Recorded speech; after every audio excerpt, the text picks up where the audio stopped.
محرم الحرام اور عاشورے کے روزوں کی فضائل۔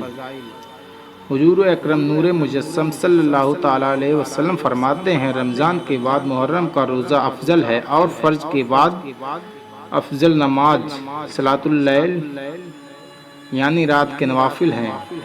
اللہ پاک کے حبیب صلی اللہ تعالیٰ علیہ وسلم کا فرمان رحمت نشان ہے، محرم کے ہر دن کا روزہ ایک مہینے کے روزوں کے برابر ہے۔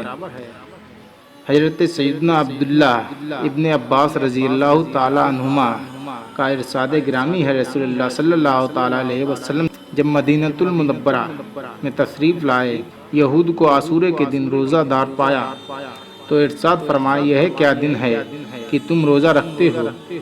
عرض کی، یہ عظمت والا دن ہے کہ اس دن میں موسیٰ علیہ السلام اور ان کی قوم کو اللہ پاک نے نجات دی اور فرعون اور اس کی قوم کو ڈبو دیا، لہٰذا موسیٰ علیہ السلام نے بطور شکرانہ اس دن کا روزہ رکھا تو ہم بھی روزہ رکھتے ہیں۔ ارشاد فرمایا، ہم موسیٰ علیہ السلام کے تم سے زیادہ حقدار ہیں، تو سرکار مدینہ صلی اللہ تعالیٰ علیہ وسلم نے خود بھی روزہ رکھا اور اس کا حکم بھی فرمایا۔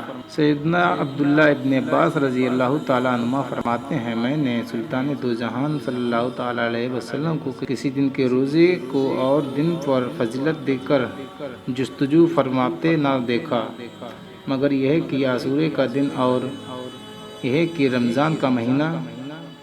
نبی رحمت شریف امت صلی اللہ تعالیٰ علیہ وسلم نے ارشاد فرمایا، یوم عاشورہ کا روزہ رکھو اور اس میں یہودیوں کی مخالفت کرو، اس سے پہلے یا بعد میں بھی ایک دن کا روزہ رکھو۔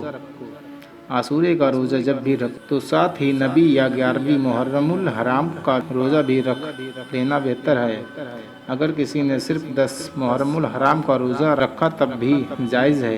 حضرت سیدنا ابو قتادہ رضی اللہ تعالیٰ عنہ سے روایت ہے، رسول اللہ صلی اللہ تعالیٰ علیہ وسلم کا فرمانے بخشش نشان ہے، مجھے اللہ پر گمان ہے کہ عاشورے کا روزہ 1 سال قبل کے گناہ مٹا دیتا ہے۔